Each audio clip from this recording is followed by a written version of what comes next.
Hello, and welcome to this episode of Teachers Talk Tech, an EdTech podcast by Cambridge University Press and Assessment for language teachers by language teachers on using technology inside and outside of the classroom. My name is Hayo, and my guests today are Andreas Schleicher from the Organization for Economic Cooperation and Development and Fran Woodward from Cambridge University Press and Assessment. Andreas and Fran, great to have you on the show. Thanks for hosting us. Great to be here. I'm going to kick us off with a broad question. What do you both think are the key trends shaping how we think about language assessment at the moment? I think there are a few key trends, actually. The first one that comes to mind is smart assessment, and just really thinking about how they will be informed by data from a range of context over time. I think there'll be a shift of balance towards the process of learning as the outcome. And then probably demographic shifts is another, thinking about the fact that there'll be a fewer adults that will have beginner level of English. We'll have younger adults that may want to top up their level to stay competitive in the workplace. And we know that populations will still continue to migrate and interact with new cultures. Then I'd probably go with climate change. That's going to create a lot of new challenges for education, particularly around the need for more flexible and adaptable learning environments. And then I guess I couldn't not mention AI-assisted technologies that have opened up a lot of opportunities for personalised learning approaches with tailored content, tailored practice and tutoring, all recognising the importance of student agency. Well, first of all, I think technology creates really many possibilities. If you look back, a few years ago when we talked about, language assessment, we would have assessed how people can write, whether they can write an essay or respond to questions. Today, we can look at how people interact, how they talk, how they express themselves, and we can score those things interactively.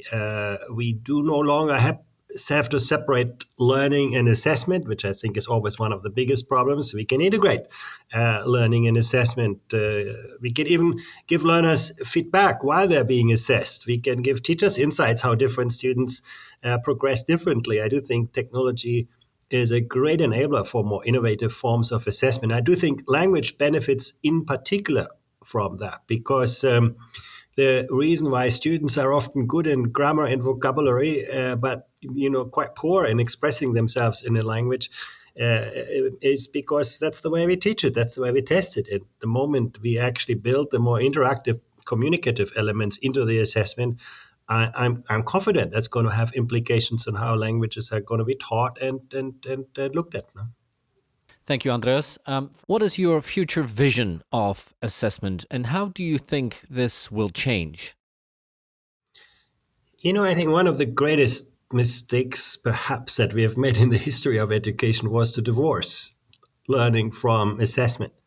Often we ask young people to pile up many, many years of learning content, and then one day we call them back and say, tell me everything that you have learned in your whole schooling career in a very contrived, constrained setting. And we call it an exam or an assessment. And I think that separation between learning and assessment has actually created many of the problems that we see today, in the sense that, often teaching has become quite shallow. Learning has become quite shallow, the accumulation of, subject matter content. And I do believe today we have that possibility to overcome that separation, reintegrating learn and assessment. Now, while you study, computers can figure out how you learn and then make your learning experience so much more granular, so much more adaptive, so much more interactive. And I think that's a huge kind of benefit. And that's for the learner, I think, equally important for the educator. If you think, modern learning analytics can give teachers a much better sense of how students approach different problems, where they get interested, where they get bored, where they get, advanced, where they get stuck, and therefore, embrace diversity and, learning styles with much more differentiated pedagogy. I think these days, if you're a data scientist as an educator, you can just read those signals and interact very differently with where students get to know your students much better, how they learn. And really, that's the original purpose of assessment. If you think, 500, 1,000 years back, maybe we all learned in those ways. We all assessed in this ways. We all learned through apprenticeship. You always had, someone next to you when you made a mistake that told you, wow, this is the way you get it right. We had that immediate feedback. And I think today we can bring that back with technology-enabled environment. And I do believe that is critically important. If we want to change learning, we need to change the signals. And once again, the languages are the prime example for this. I'm actually a good example of this. I finished school in languages. I got very good marks in English, but the day I left school, I couldn't speak a single sentence. I couldn't express myself. And it took me actually many years afterwards to figure that out. And I think that's something that we can and need to do better today. Very interesting. Fran, what are your thoughts on this? Cambridge's future vision of assessment is really one that's both innovative and student-centred, using technology to personalise learning and assessment experiences. We believe that language assessment is going to be increasingly invisible as it becomes part of the learning journey. And we expect that assessment will become more and more integrated into the learning process. So looking at new ways to develop and help learners demonstrate and prove their skills to the world. We know that teachers use assessment tools every day to make judgments about what learners can do to inform the next teaching step. And we think that technology offers us the opportunity to support teachers by developing tools that can help them do this efficiently and effectively, and in a way that hopefully will leave more time for teaching and meeting individual student needs. And at Cambridge, we're committed to creating integrated learning assessment solutions to support learners, teachers, parents, and institutions around the world. We really care about finding the most effective ways to teach and learn so that learners can gain the skills, qualifications, and importantly, the confidence needed for their future. If we are moving to a situation where we can observe anything, anytime, and couple this with AI tools that make it easy for end users such as teachers to extract pedagogical information from such observations, then do we still need assessment in the current sense of the word? I would call that the assessment. I think the assessment needs to evolve. I don't think we need the kind of assessment that we do today. But I do believe that AI will help us to transform assessment in the same way it transforms, learning experience. And I think these novel assessments is what we should be aspiring to. I do believe assessment is critically important. You cannot improve what you cannot see. And I also believe it's a very, very important motivating factor. Why do students love computer games? Because of the assessment. It gives you that permanent appraisal, that permanent feedback. If you would take that out, people would watch a stupid movie. People ask for that kind of feedback that I think it is a critically important part to see the results of our efforts and for learners and for educators. So it's just that the nature of the assessment can evolve with AI, with technology, and I think we should take benefit. We should, make sure that we maximize the benefits from that.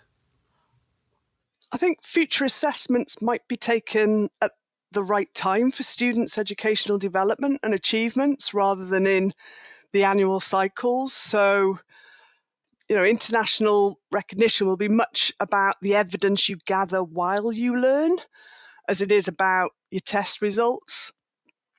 And while we know there will continue to be a role for summative assessment internationally,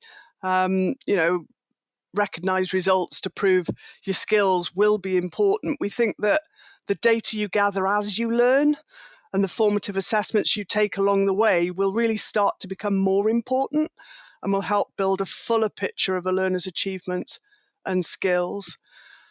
And we'll arrive at a point where assessment becomes almost invisible to the learner and won't have to explicitly sit a test to assess their skills. Instead, we think that assessment data will be collected by more indirect methods. So, for example, via large-scale computational psychometric data from student interactions with learning platforms.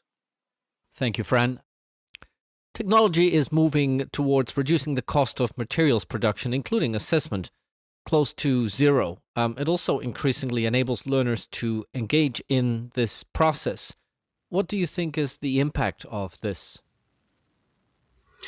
I'm not so convinced on the cost argument. That's always been the great promise of technology. But when you look, throughout history, it's not necessarily made learning cheaper. I do think it just can make learning better. And the way I look at the technology is really as something that can make learning more relevant, more engaging, more interactive, and improve feedback, appraisal, and assessment. And I think if we can leverage that, I think we've gained a lot. I also believe that the power of personalization is great.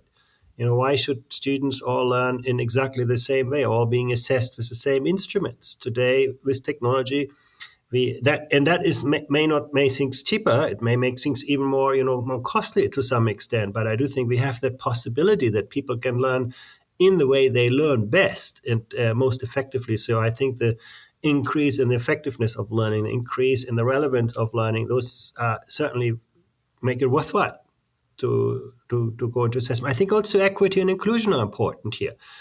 Today the one-size-fits-all approach, often has losers at both ends of the spectrum. Students, who progress very rapidly, and students who find it very difficult.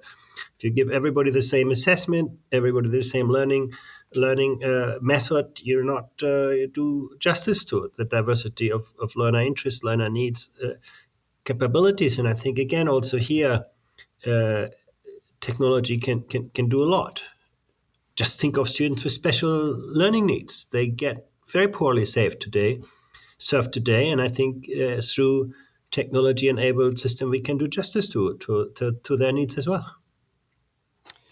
Yeah, well, there are now a range of tools that support teachers and learners in producing their own resources really quickly and easily. I think we've all had a play with ChatGPT. These AI-generated materials have the benefit of being quick to produce. They're cheap or free and targeted at specific interests. But with Cambridge materials and assessments, these are produced by experts with vast experience of learning, teaching and assessment, all backed up by robust research.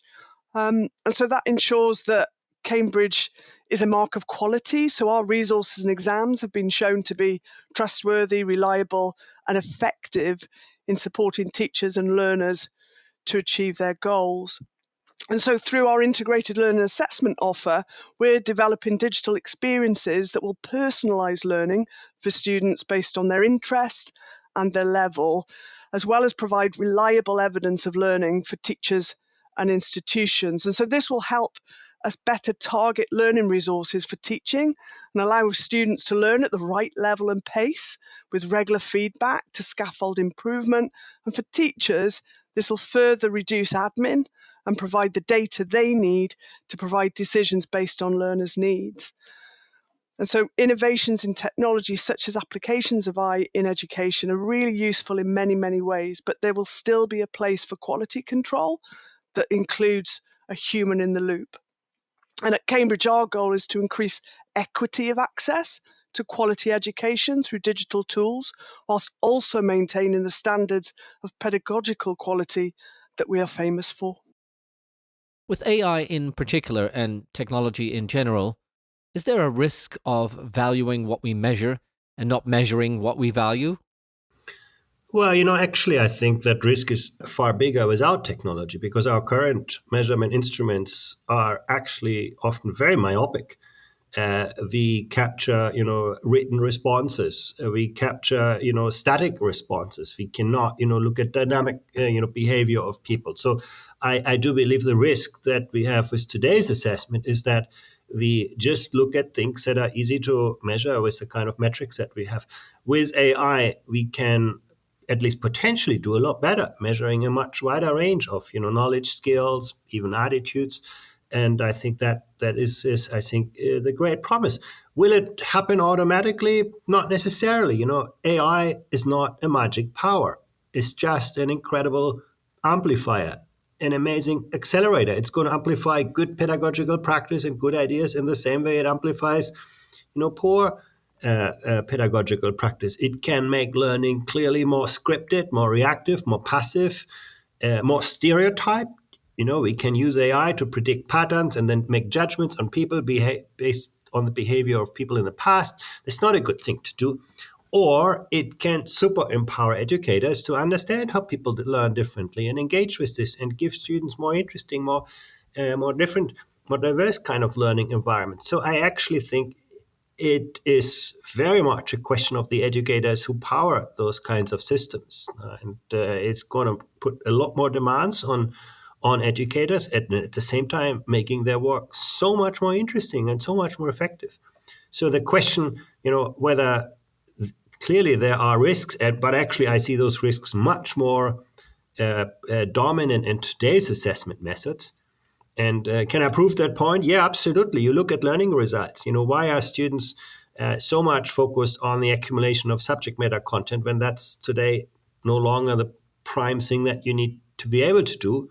You want to think in a foreign language rather than just repeating grammar and vocabulary. Why do we see the opposite? Because that is what is currently in focus of measurement. And I think, again, we can do so much better now. At Cambridge, we have a philosophy of impact by design. And so this means that whenever we develop a product at the design stage, we begin to think about the impact that we want that product to have on its users. So we try and predict any potential negative impacts and take the steps to avoid those. So right at the start, we're already thinking about what we, and of course our teachers, learners, parents and schools value. So a really good example of this is the use of our life competencies, which prepare our learners for life in the real world. So examples of that would be critical thinking or digital literacy or collaboration. We believe that these should be an integral part of learning across domains and therefore include topics and activities in our learning materials which support the acquisition of these. And as a foundation for this impact by design work, we've developed an impact framework against which to measure our learning and assessment products. So this framework has 3 domains: teaching, learning, and assessment, and various areas within those. For example, language proficiency, confidence, motivation. And so we regularly review and revise the framework to make sure it's up to date and relevant for our learners' needs. And then when products are out in the market, we need to know whether they are performing as expected and delivering the positive impacts intended. And we do this by gathering data through our digital platforms, lesson observations, questionnaires, and interviews with our users. And then we use this data to produce detailed impact studies to assess what's working well and what could be working better. And so when it comes to Cambridge learning materials and assessment, really clear about what we value from the beginning. And we have a process in place through which we can measure our impact and make changes to products to ensure that they are the best that they can be. Very interesting.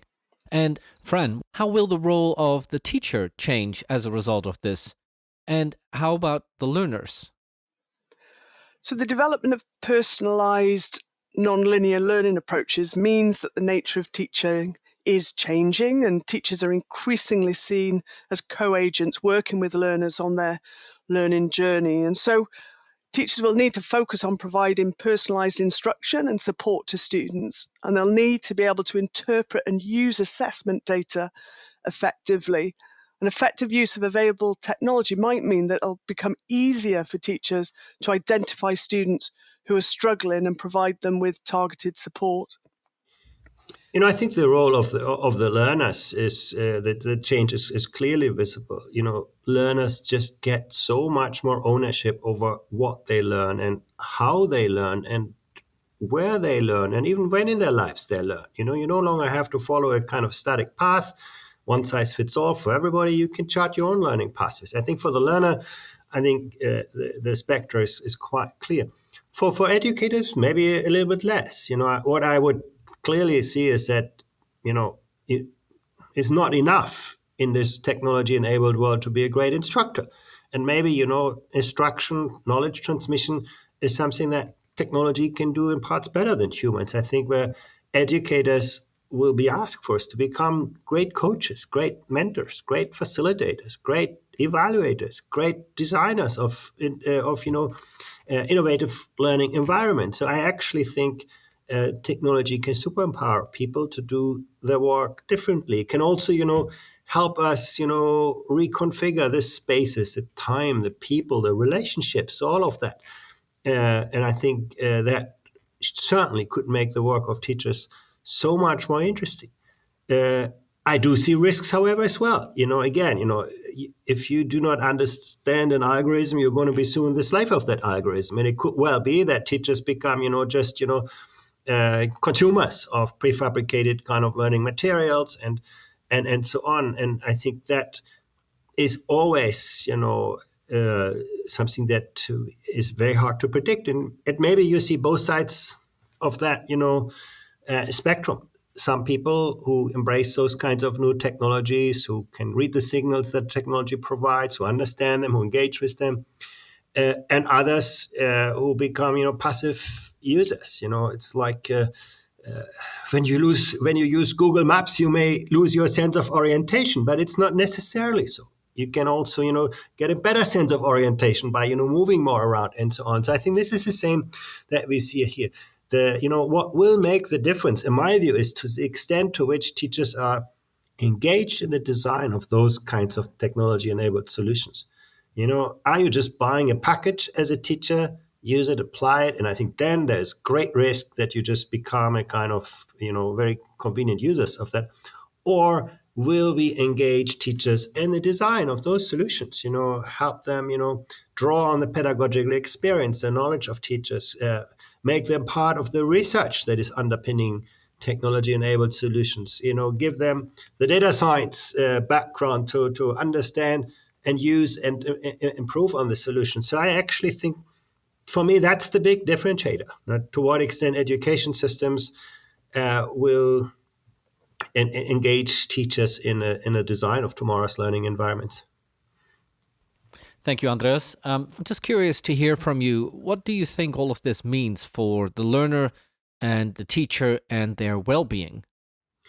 Yeah, I think it's, again, something that's very hard to predict. First of all, I would argue that today's assessments are not particularly conducive to the well-being of learners. What they do is they take a photograph of one point in time, and that puts you under huge pressure to deliver, the best possible version of yourself at that moment of time. And you may not always succeed, but the pressure will be there. And the disappointment when, you didn't do so great on the test. The more we can make assessment a continuous part of the learning experience, I think the less of that pressure will be, put on people, and the more authentic will the picture be that we will get. It's like doing a movie versus doing a photograph. In a movie, you see a lot more about a person than you just see on a picture.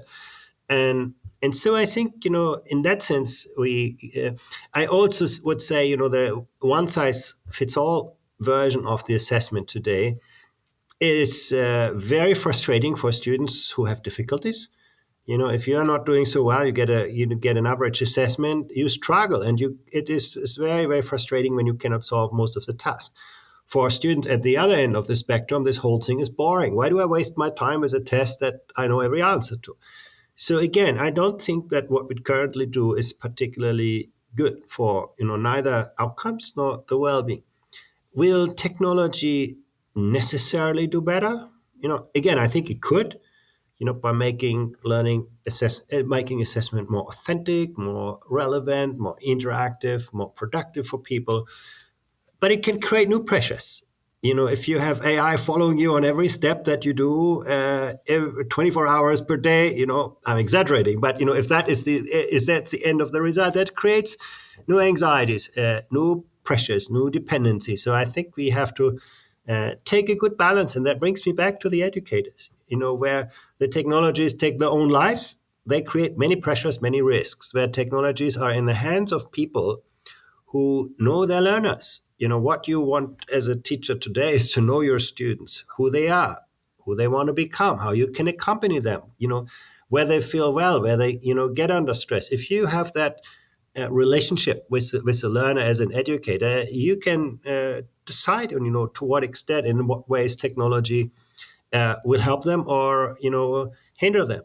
So again, it brings us back to the point that it is very important that humans are at the center of the design of the learning environments and the use of new technologies. When the technology takes over, I think we'll see a lot of issues. I think future assessments have the potential to make a really positive impact on students and teacher well-being, in particular by reducing test anxiety, looking at how it can increase motivation and identify difficulties early on and providing more timely and effective feedback. So, by focusing on making assessments more enjoyable and engaging, students will be less likely to experience test anxiety. That will lead to better performance, more positive attitudes towards learning, and we hope that personalised assessments can further increase engagement, which can then lead to better learning outcomes and, fingers crossed, a more positive experience of education overall. So being able to capture the learning that's taking place more reliably means that there'll be less pressure on an end of year or end of term or end of course assessment. And then by using alternative sources of assessment data, we'll be able to identify students who may need that support early on. And this will allow for early intervention, which again can help prevent problems from developing further. So we know that the language classroom is a great place to develop broader skills that students will need in their lives. We've talked about them earlier: collaboration, critical thinking, creativity, and also social responsibility and well-being. And so the Cambridge Life Competencies is a key part of our approach to learning and assessment. It helps teachers to embed these skills and bring out the very best in their students. What do you think is the role of assessment organizations in all of this? Look, I believe that assessment organisations will need to adapt rapidly to the changing landscape of education. We are an assessment organisation, so we'll need to collaborate more with tech partners and governments to develop new assessment models that are more personalised, flexible and adaptable. And I think in the age of AI tutors and personalised learning, the role of assessment organisations is increasingly to ensure assessment integrity, reliability, fairness and validity. And so there's a broader responsibility for curricular accountability, transparency, data ethics, and the absence of AI bias. Finally, I think it's important that assessments reflect the evolving needs of society. And so the work of assessment organisations will continue to ensure that learners develop and are assessed in the skills that they're going to need for the future, and reflecting how these will shift over time. Well, they become even more important. Those modern assessments cannot be designed by, an individual in a classroom or even in a school. They require a lot of expertise, and in other fields, we take that for granted. You wouldn't ask medical doctors to invent and produce their own medicines. We did that in the medieval ages, but we do not do that today. We have organizations who work on those things, do it really well, and then work with the medical doctors to make sure that this serves the patient. And I think the more complex assessment becomes, the more important it is that we have, assessment organizations, that we have an infrastructure, a research design infrastructure behind that can serve the profession really, really well.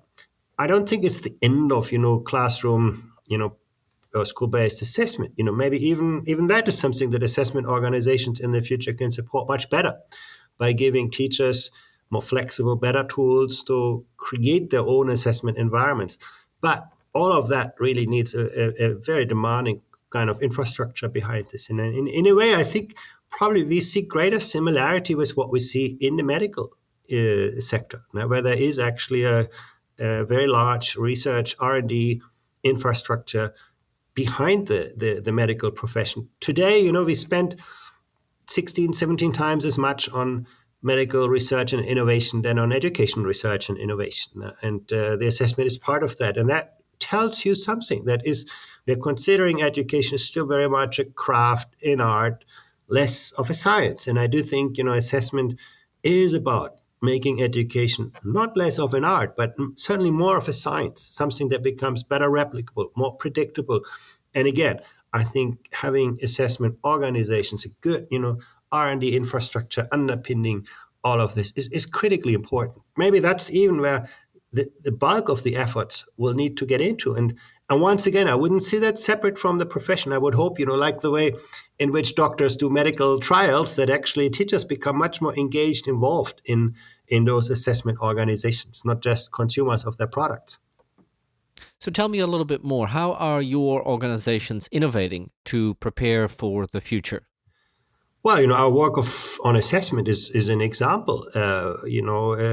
When I started with PISA, we looked at reading, mathematics, and science on paper-based tasks. Today, we have a completely digitally enabled assessment systems that is adaptive to student learning abilities.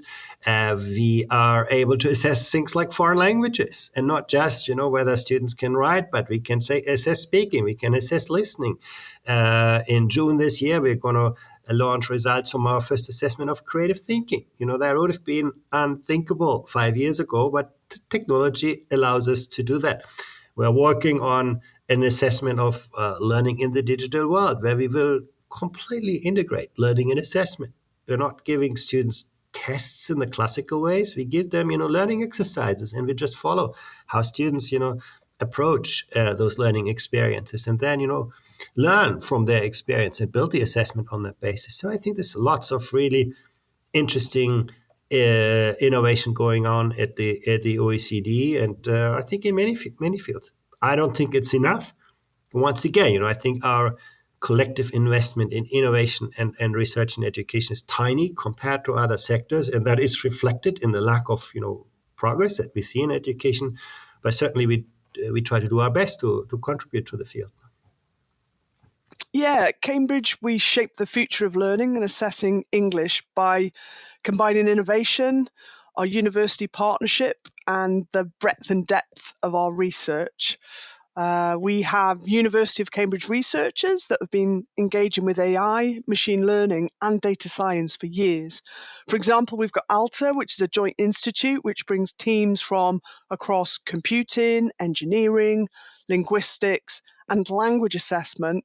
And their multidisciplinary expertise has been improving how English is taught around the world. We've also got new products. So we have LinguaSkill, which is an AI-powered online test that puts people first.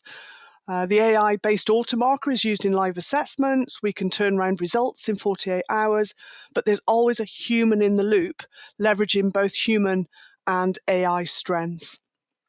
In the near term, the future of exams will involve a mix of on-screen assessment and pen and paper, with AI playing a supporting role, but people being ever more central to assessment. And we see impact as an integral part of innovation. That's why we take special care to ensure that our tools are fit for purpose, and that they have a positive effect on learning outcomes, and then this in turn feeds into the design of our future products. Thank you, Fran. Now, I know that Cambridge and OECD are collaborating on a project, in particular in terms of the PISA foreign language assessment. Can you tell us a little bit more about this partnership? Yeah, in the next PISA round, we will, for the very first time, assess students' abilities in foreign languages, and it's the perfect partnership between Cambridge and the OECD, because Cambridge brings that experience in assessing student learning in the field of foreign language, and the OECD provides the world's largest global assessment of learning outcomes. We put those things together, and I think we're going to create an incredibly important data set coming out of this. And I do actually think assessing foreign languages could become more interesting for public policy than assessing, things like math and science, because there's so much more divergency in the way in which languages are taught across countries and cultures. And we will learn a lot, what works best in what context from this assessment. I'm quite sure. Cambridge is developing the English language tests for the first PISA foreign language assessment, which will be a game changer for English language education all over the world. Our partnership with OECD will give the world unprecedented insights into what makes effective English language teaching and learning.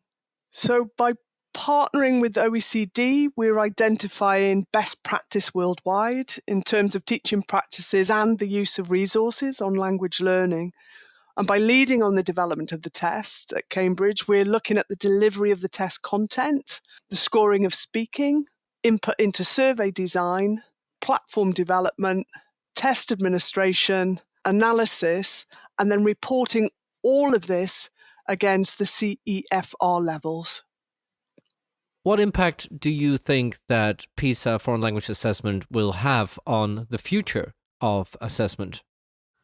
Well, for a start, I would hope that the assessment will bring to attention that foreign languages are not a little add-on to education, but are a core component of student success in tomorrow's world. And I'm not just speaking about, linguistic abilities. I speak about our capacity to understand different ways of thinking, different cultures. Now we have already clear data that where students are more exposed to foreign languages, they are more open to other ways of thinking, to other cultures, to students, to learners with different perspectives. So I do think raising attention to that by having actual data. What one must say is today we put quite a bit of effort in foreign language learning, but nobody really knows to what extent that is effective. Now, we have just, student grades and marks in school, but no comparative assessment. I really think that this is the first time we put this on the map.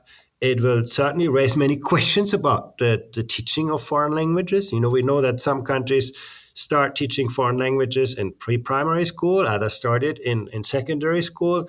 We know in some countries there's a lot of hours of learning going into this, and some others very little. We know that the pedagogical approaches vary.